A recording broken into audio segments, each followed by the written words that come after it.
We're across from the governor's office in Manhattan, and we're here to support Governor Cuomo. We're here to say we're on your side.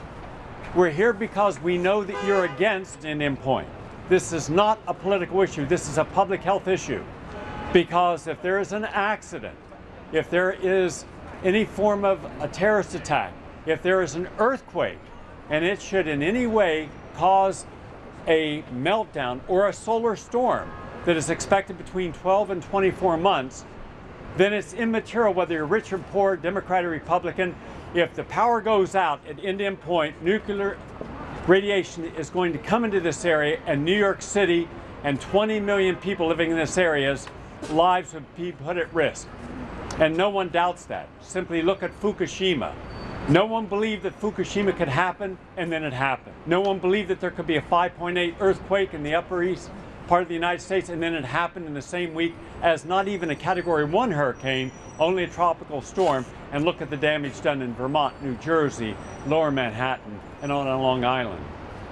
We're here because we are joining together both anti-hydrofracking and anti-nuclear to have one voice. So I'm asking you, Governor Cuomo, I'm asking you and all your legislatures in Albany, and by extension in Connecticut and New Jersey, please consider the health and safety of all the citizens of these great states first. If you do that, we're on your side. We're there to support you. Now, we know by yourself you cannot change what's going on at Indian Point, but we also know that by being against Indian Point and listening to the science of why Indian Point is non-sustainable, then you can force the Nuclear Regulatory Agency, which we all know is utterly corrupt. It's in the pocket of the nuclear industry. We can tell them, shut down Indian Point while there's still time. From an energy perspective, we absolutely don't need Indian Point. The energy from there is expensive and dangerous. It's totally unnecessary. If we can look, what we really need to do is look towards real alternatives such as wind and solar power and energy conservation. If Germany can, the fourth largest economy in the world, can do without nuclear power, then so can the United States. And what we don't want is Governor Cuomo to shut down Indian Point and replace it with hydrofracked energy, because that is going to mean the poisoning of our entire watershed. There's only one direction that nuclear fuel and fossil fuel, the prices of that are going to go up and up and up from now on into the future.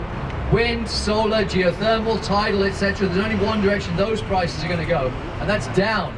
And we don't end up with tens of thousands of years of radioactive waste that we don't know anything. There's no plan anywhere in the world for what we're going to do with that waste.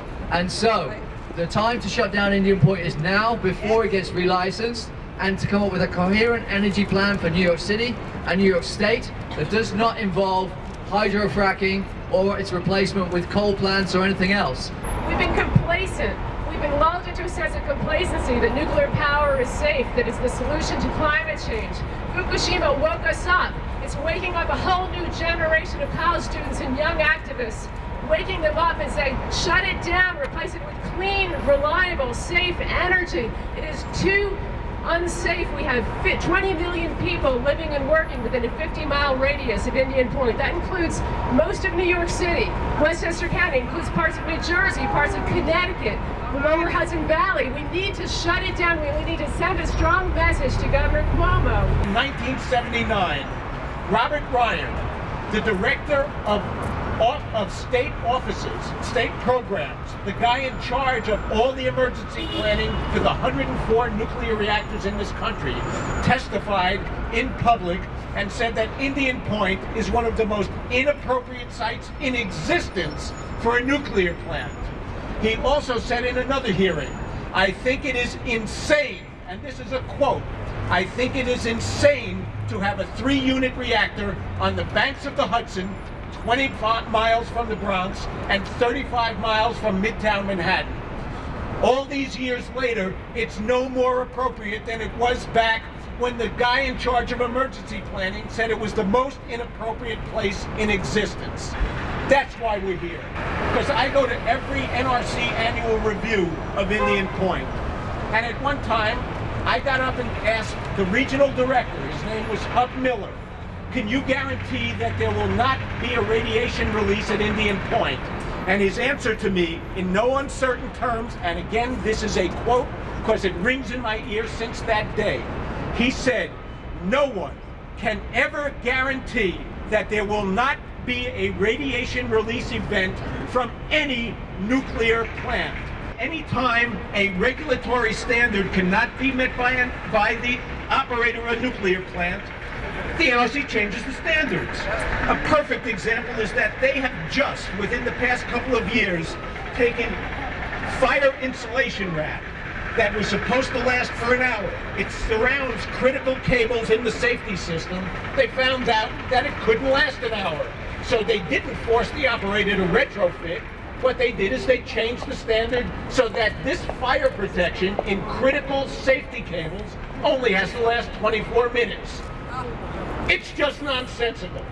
The technocrats who support Indian Point and the nuclear industry look at probabilities.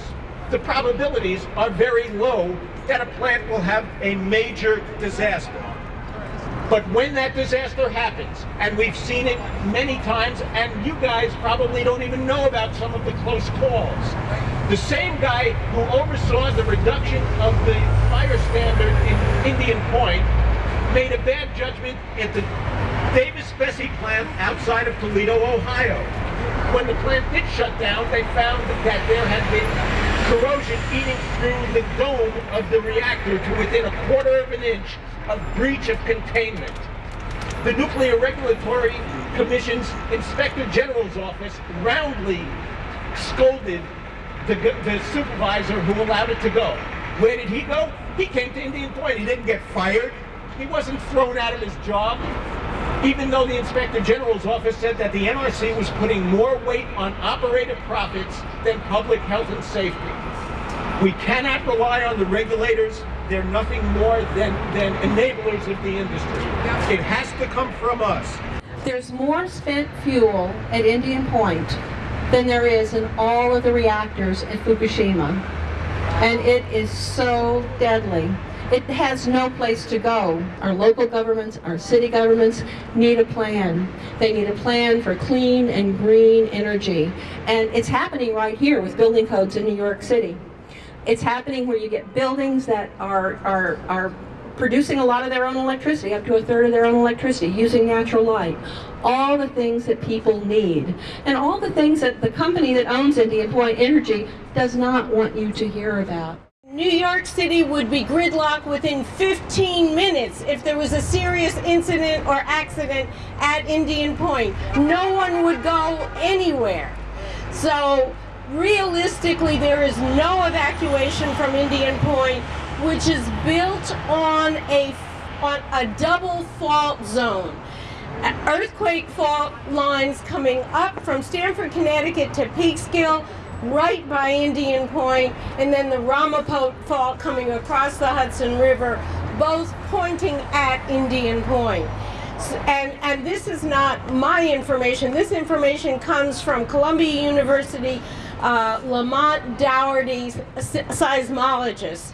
And when the New York State Attorney General's office raised that in the relicensing case, the Nuclear Regulatory Commission said this is not relevant. So absolutely, it is essential that we close down Indian Point. Clearwater's goal, our mission, is to protect the ecology of the Hudson River and the well-being of all the people that live within its watershed. And Indian Point threatens both. It is actively leaking radioactive material into the river. All of these buildings, their roofs, their south sides, their east and west sides, could be covered with solar panels. So when these reactors are closed in 2013 and 2015, we will be the Germany of New York State and lead the way nationally. And I created a website, which is the official website for the Closed Indian Point movement. It's called shutdownindianpointnow.org. And if you go to the Learn page, you can learn everything about Indian Point. We need to debunk the myth that nuclear power is clean and green. It is none of those things. Surely we can discover a better way to boil water so that we can turn turbines. Indian Point makes us all neighbors. My county legislators, we have the smallest county in New York State, have voted to close Indian Point. We need New York City to do the same thing. Your mayor thinks that we need the electricity, and he's wrong, and you need to educate him as such. New York City will have a cable running from New Jersey, which will carry 570 megawatts, another line from Canada, which is going to carry 1,000 megawatts. The lights will stay on, and the subways will continue to run without Indian Point. We need to shut it down. Thank you.